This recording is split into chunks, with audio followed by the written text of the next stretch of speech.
Story 1. Am I the a-hole for not saying anything about the underwear? My 20-year-old daughter and her fiancé are currently staying with us. I love my daughter, but she's very difficult and I can't stand her fiancé. I gave them a deadline to move out because I can't take this anymore. They got into a massive fight the other day while my wife was out. I guess a pair of my wife's underwear got in with their laundry and she thought he was cheating. I think the fact that she immediately jumped to cheating shows how bad their relationship is. She was waving the underwear around, and I recognized them because they had a floral print, but I just let this ridiculous fight go on. My wife came home after about 30 minutes and said they were hers. My wife asked if I didn't realize they were hers, and I accidentally laughed. My daughter burst into tears and won't talk to me. Her fiancé said we're effed and left the house, but my wife thought it was funny. I don't know these people. I don't know what they're going through, but yeah, you're the a-hole. I mean, you're kind of an a-hole, you know?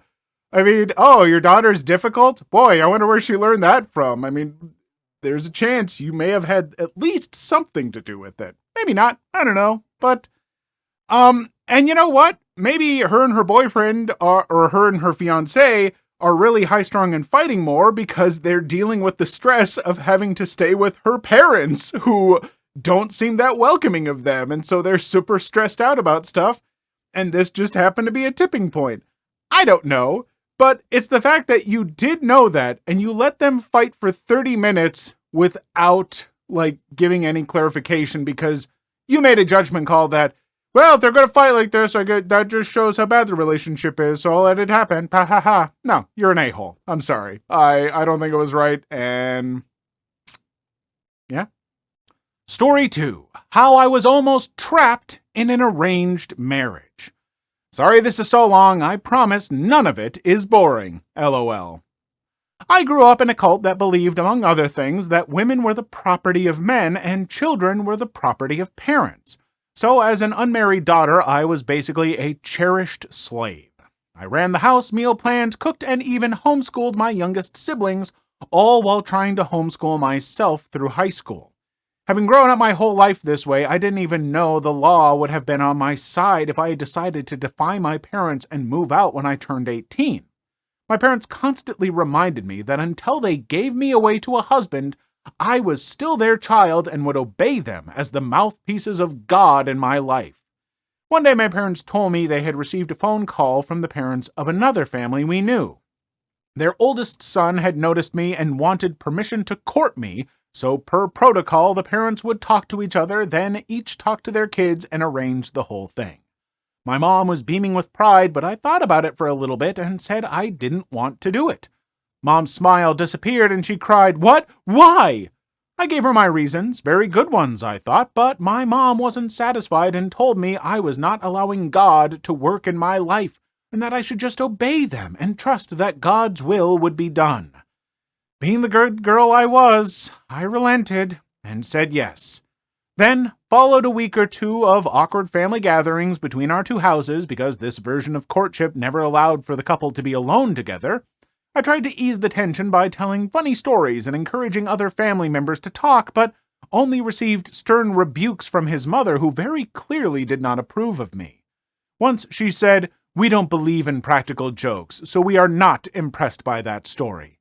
I mumbled that I wasn't trying to impress them and they could talk about anything they wanted, but no one did. Another time I was alone with his mom in the living room and she stated, I only had 2 requirements of the girl he chose. 1, that she come from a good family, and 2, that she knew her Bible, and you have both of those, so I'm not going to say anything. I was confused at feeling so rejected when I didn't even want this in the first place. I mean, really, who was courting who? Then I got a job offer as the church receptionist, and my parents told me his parents had called them again and said they did not approve of women working outside the home and didn't want me to take the job. We believed the same way, except it was after the woman was a mother. Before she had kids, it was up to her father or husband whether or not she could work someplace else. This was a strange situation where my father allowed it, but the guy I was courting didn't. My parents told me to call him and get his permission too. I thought that phone call went well. He basically said he was not my husband yet and I should follow my own family's rules. He didn't mind and was okay with it, so I happily accepted the job. The next day, my parents told me his parents had called and canceled the whole relationship. It felt weird to get dumped without even ever hearing from the guy dumping me, but it solved my problem, so I moved on, a little confused, and definitely not in the mood for anyone else to court me. 2 years later, at 19, I still wasn't married, shocker, and his family thought that meant God was saving me for him. The whole scenario repeated itself, but this time my dad insisted that the guy court him first so he could decide if he was even good enough for me before my heart got broken again. My dad told them until he made a decision one way or the other, he did not want any of them to contact me and tell me what was going on.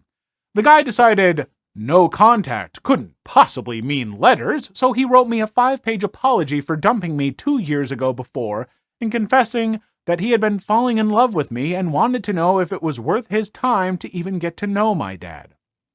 My parents saw his name on the envelope and confiscated the letter before finally deciding it was too late, and they explained the whole thing. I was honestly insulted that a guy I had barely seen in 2 years would say he loved me, but doubted if it was worth his time to follow my family's requirements to court me, especially after the last time he tried, his family made me feel like trash. We agreed to meet at a local restaurant and agree on the terms of the relationship and decide if we even wanted to try it again. I sat on one side of the table with my parents on either side of me. He sat on the other side with his parents on either side of him. Felt like we had lawyers. His dad immediately started yelling at my dad for denying his son and saying it was so obvious that I wanted this and he was holding me back. My dad is a quiet man, and he sat there like an angry stone while this man yelled at his face in the middle of the restaurant. It got so heated and embarrassing, the guy who liked me excused himself to the bathroom to throw up. While he was gone, his dad also said if we didn't accept his son, there might never be another guy to come along and marry me. This made me laugh because I wasn't that desperate to just accept the first guy to ask just because I was scared no one else would. I didn't care if I ever got married or not, even though I didn't dare tell anyone else that. The evening ended with an agreement that we would pick up where we left off. We thought that meant more courtship. They thought they already did courtship, so now it was an agreement to get engaged. The mistake quickly revealed itself a few days later when another guy friend I had, new guy, emailed my dad himself and asked permission to court me. My dad told me I should tell the guy I was courting and ask him if I could stay friends with a guy who liked me but who I had rejected. The guy came up with what I thought was a pretty good plan. My dad would tell him I was already courting someone else, and then I could introduce him to some of my other friends, and then maybe he would leave on his own. I thought that was brilliant, and my dad spent the rest of the evening writing a tactful reply to the new guy. The guy I was courting was now aware that I had friends who were not female. Their family believed guys and girls could never be just friends, so I was essentially cheating on him with 20 other guys. He called me the next morning, 6 days after I had agreed to this courtship, and asked my permission to ask my dad's permission to ask me to marry him. Basically the lamest over-the-phone proposal ever. He said he was in love with me and we didn't have to get married right away, that I would just be his and have a ring on my finger so no one could take me away from him. I told him I was flattered that he thought he loved me and wish I could say I loved him back, but I didn't. It had only been 6 days and I haven't even decided how I felt about him yet. His voice changed instantly, and he angrily snapped, asking if I was still talking to that guy who also liked me. I was shocked. I'd never seen this side of him before. That's why it should take longer than 6 days to find a spouse, kids. I tried telling him that my dad had only just replied to his email and I hadn't had a chance to introduce him to my friends yet. He said, "That wasn't the plan. We agreed you wouldn't talk to him anymore." I shut him down and said, "Whoa, I'm only doing what you told me to do. We are not engaged yet. I talk to lots of guys and it doesn't mean anything romantic. We're just friends." His voice quieted down, but still sounded bitter, and he said, "Well, if you can't agree to not talk to other boys and only talk to me, maybe we shouldn't call this courting right now." "Maybe we shouldn't," I replied. We agreed that I wouldn't that I would take a week to think about it and call him when I'd made a decision. Marry him and forsake all the male friends I had known since I was 5, or cut off the relationship for the second time. I told my parents what happened, and they tried to convince me to just do what he wanted, but I finally yelled at them for the first time in my life that I was not going to marry anyone I did not love. My dad was angry, but my mom sent me to my room and said we could talk about it later. I had a week after all. I was very sad. The only reason I was considering it was because my parents insisted it was God's will, and I really wanted to do what God said. But at the same time, this family seemed even more strict than my own, and I would also miss all of my old friends. There was so much to think about. About an hour later, I got 2 calls from this guy's mother, which I let go to voicemail. I didn't want to talk to her right then. Next thing I know, my little brother came up holding the house phone saying it was the guy's mom and she demanded to talk to me. She scolded me for a long time, saying I had cheated on her son and that he had called off work this morning because he was worried sick over calling me and asking me to marry him. She all but called me a harlot because of all the guys I was talking to while I tried to tell her I was not in a relationship with any of them. Guy's mom: "You cheated on him. You're in a relationship with every person you meet." Me: "But not every relationship is a romantic one." Guy's mom: "Between guys and girls, yes. For example, my husband is my best friend and I would never talk to other men, and neither would your mom." Me: "Oh, yes, she would. She talks to other men all the time, and she's friends with lots of people." Guy's mom: "Well, I'm shocked. I honestly thought better of her than that." She demanded to know why I needed 7 days to pray about whether or not to marry her son. Guy's mom: "God doesn't take that long to answer prayer. It sounds like you already know how you feel and you're just too scared to say it. It should take a day or 2 at most." Me: "Look, your son agreed to let me have a week. If he can't do that, then the answer is no." Guy's mom: "Well, let's not be too hasty." I thought, who's being hasty? I wanted a week. She then told me we would go talk to her son and her husband and see what they wanted to do. I hung up the phone and threw it across the room. I had never been accused of anything like that before, and I curled up in a ball and cried. My mom heard me and came to see what was wrong. When I told her everything that horrible woman said to me, and I stated firmly that I never wanted to see anyone from that family again. She called my dad up and he was angry at me for being accused of being a harlot with all these boys, but told me I was not allowed to make my decisions until a week was up, because that was what I had agreed to. Just silently told myself they could all think what they wanted, but I knew my answer was no, and it would still be a no a week from now. He called the family back and told them none of them were to contact me in any way, shape, or form for the whole week, and when I had made my decision, he would call them and let them know what it was. They were angry, but they never contacted me again. Almost 2 years later, I married the new guy who had emailed my dad. Remember him? He was not a member of our cult and taught me how to think for myself. Our courtship looked a lot more like dating than anything else, and it made a lot of people upset, but we didn't care. We just celebrated our 10th anniversary and we have 3 sons. I feel like I was rescued. Too long didn't read. I grew up in a cult. My parents wanted me to marry some guy I barely knew. I put up with it for way too long, until it just got too ridiculous. Oh my gosh, I am happy this story had a happy ending because, I have my problems with some religions, but they can be, wonderful communities for people and, ways for them to explore beliefs and all that stuff. But yeah, no, this one definitely 100% a cult. Anything that says that women and children are property, nope, I'm not going to respect that. I'll acknowledge it. I'll not acknowledge it exists, but I'm sure as hell not going to respect something that would put other people as property. No. And the arranged marriage thing, I've heard some arguments in favor of it. I don't like it at all, and I don't know if I agree with those, but it's not an area where I'm an expert. So, boy, there's just a lot, and so many people making decisions for this poor young lady. I'm glad she got out of that cult, found someone who taught her that she is just as valuable a human being as anybody else. She sounds happy, like most people who get out of cults. So, Good for her. And for anyone else who thinks they might be in one, run. Story 3. I take an entitled woman's cart full of groceries. I, male 50s, at Walmart and hear a girl, worker 20s, nicely say, "Excuse me, ladies." I see two entitled women 40s talking in front of the doors that the workers use to restock the store.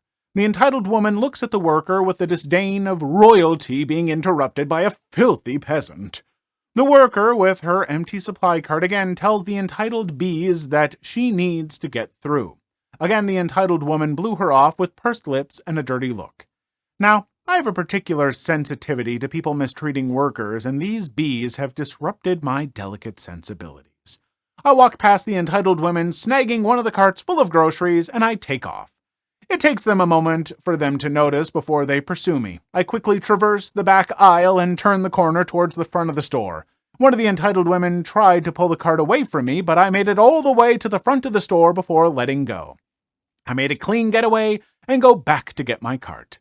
Next to the restock doors is the other woman's cart. Now, before you call me an a-hole, I'm fully aware, but these people needed to be taught a lesson, and I'm just the one compelled to step up. I grab the cart and head off to the camping section. I take the cold stuff from the cart. I needed milk and eggs anyway, so bonus. Later, I felt bad that some Walmart worker would have to restock the cart from the camping section. When I went back, the cart was gone.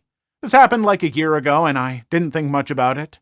The other day, I was at a restaurant with my extended family. One of the waitresses kept looking at me. It took me a while to put it together. When she walked past, I said, "Didn't you used to work at Walmart?" She got excited and exclaimed that she thought it was me. I had a haircut and lost some weight since then. She filled me in on the aftermath. The ladies complained to the manager that a guy tried to steal their stuff for no reason. The manager figured there was more to the story. The entitled women wanted the manager to find me and have me arrested. The worker girl told her what really happened and has since become store folklore. I told her I posted the story and Am I the A-hole and got voted the A-hole. She said, "You're not the A-hole, you're a legend." My sister told her another similar story from when we were kids, but I'll save that one for another day. This person may not be the a-hole we deserve, but they're the a-hole that we need. Because those women did need to get taught a lesson about respecting others, and, well, this person taught them a bit of a lesson. Was it a bit of a a-hole move? Maybe a tiny bit. But it's an a-hole move I 100% support.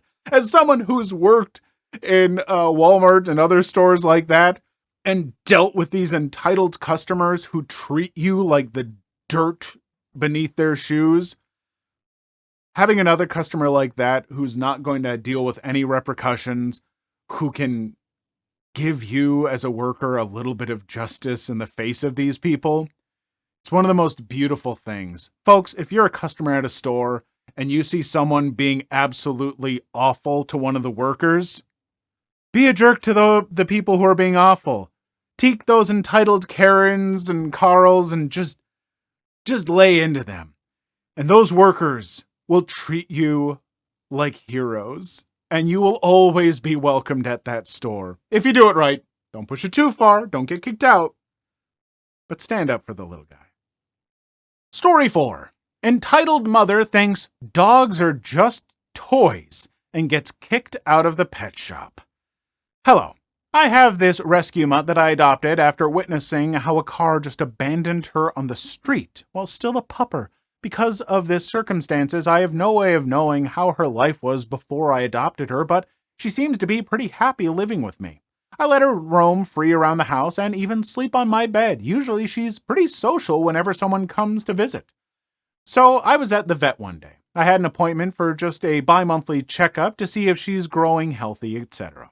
While I was in the waiting room, this kid came and shoved a small car toy on my dog's ear. This scares her so much that she pees, so naturally I carried my dog to comfort her. She was still pretty young at this moment. The kid starts whining about how I won't let him play with my dog, and I explained as patiently as I could, the way you use your toy with my dog made her feel uneasy. You have to be respectful and kind to other dogs because they're just like us. Enter entitled mother. The mother started complaining about how I was being selfish, not letting a mutt play with her kid. She said it as if the fact my dog was a mutt somehow lowered her value as a living being.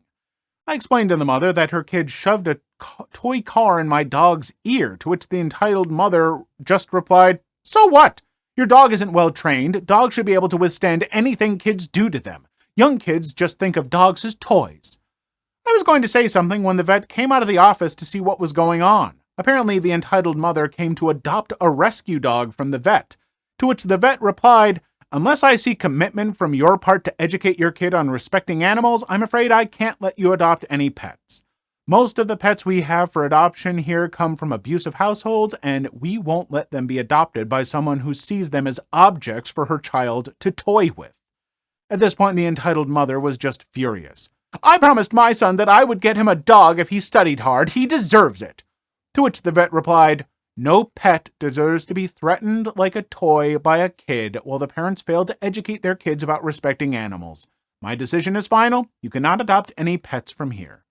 The kid was crying, but neither the vet nor any employee nor myself cared at all. It was clear that the mother just wanted to give the dog to her kid as if it were a new toy. The mother complained about how we ruined her kid's childhood and left extremely upset. The only part that makes me sad and upset is that that mother went somewhere else and got that kid a dog, I'm sure. The people that did not know, what a piece of garbage that woman was, because dogs aren't toys. They're living beings with emotions and feelings, and they can feel pain and all that kind of stuff and get scared. And you have to teach kids to treat them with respect, but clearly that mom does not view dogs as anything more than like toys, and that's super gross. That's just such a gross mindset to have, and it makes me sad that she probably got some other pet. But hopefully, maybe what the poster and the vet were saying impacted that kid in some way, and maybe that kid at least realized that his mother is a monster person, and maybe he should be nice to animals. So maybe if that kid was taking care of the dog, it at least got some love and all that kind of stuff. That's the one bit of hope I'm going on to. And maybe that mom tripped and fell in the mud and knocked all her teeth out, because karma really needs to step up its game. Please leave your story in the comments. I would love to make a video on them in the future. Also, don't forget to like and subscribe.